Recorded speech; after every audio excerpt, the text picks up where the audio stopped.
बिस्मिल्लाहिर्रहमानिर्रहीम। अस्सलाम वालेकुम। आज मैं आपके लिए समर स्पेशल शरबत की रेसिपी लेके आई हूँ जो बहुत ही मज़ेदार और बहुत ही ज़बरदस्त है। गर्मी बहुत ज़्यादा हो गई है तो आपने ये शरबत ज़रूर अपने घर में ट्राई करना है, आपको बहुत पसंद आएगा। तो चले रेसिपी की तरफ चलते हैं। सबसे पहले मैंने 100 ग्राम इमली ली थी, उसको मैंने 6 घंटे पहले भिगो दिया था साफ़ पानी से धो के और मज़ीद साफ़ पानी डाल के। इसी तरह मैंने आलू बहारे को भी भिगो दिया था। 100 ग्राम मैंने आलू बहारा लिया था, पानी मैंने 1 गिलास लिया है, 250 ग्राम मैंने चीनी ली है। इमली और आलू बहारे को आपने बिल्कुल फ्रेश लेना, जिस पे ज़्यादा गुदा लगा होता है। खुशक वाला नहीं लेना, पुराने वाला नहीं लेना, उस पर गुदा नहीं लगा होगा, वो ख़राब बनेगा आपका शरबत, बिल्कुल ही मतलब जायका उसका नहीं आएगा। 1 टीस्पून मैंने लेमन का फ्रेश जूस लिया था। इमली और आलू बहारे की गुठलियों को हम अलग कर लेते हैं।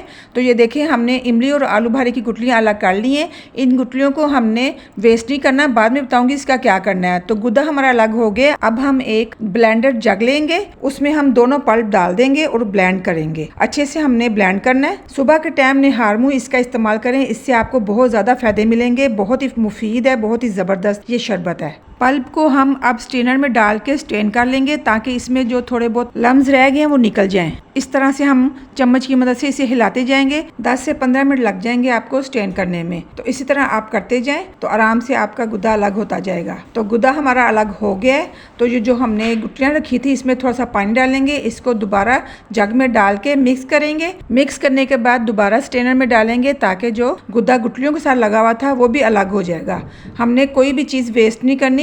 इसके इस्तेमाल से हमारा मैदा और जिगर ठंडा रहता है और हम गर्मियों में फ्रेश रहते हैं। दूसरा फ़ायदा इसका ये है कि इसके इस्तेमाल से खून की कमी भी पूरी होती है। ये स्टेप करने के बाद हम अगला स्टेप करेंगे, जिसमें हमने एक कढ़ाई ली है। चूल्हे को हमने मीडियम टू लो फ्लेम पे जला दिया है। 1 गिलास हमने पानी डाला है। चीनी जो हमने ली है वो डालेंगे। चीनी का हमने एक तार वाला शीरा नहीं बनाना, कई लोग एक तार वाला शीरा भी बनाते हैं। मैं चीनी को सिर्फ मेल्ट करूंगी। मेल्ट करने के बाद इसमें जो हमने गुदा निकाला था वो डाल देंगे। उसके डालने के बाद हम इसे मज़ीद पकाएंगे। तो इसमें हम डालेंगे 1 टीस्पून काला नमक, 1 टीस्पून जो घर में इस्तेमाल करते हैं वाइट नमक वो डाल देंगे।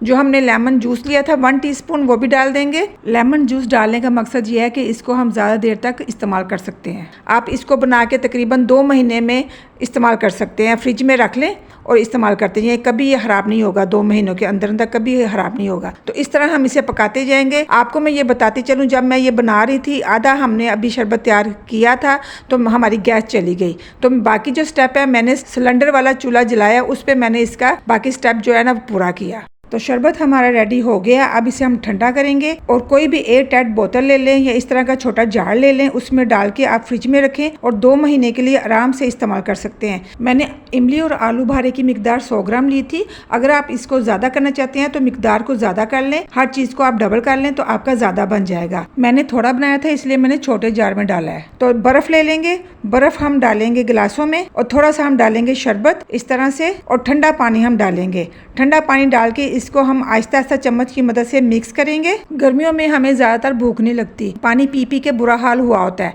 तो इसके इस्तेमाल से आपको भूख भी लगेगी और आप खाना भी आराम से खाएंगे। तो शरबत हमारा रेडी हो गया।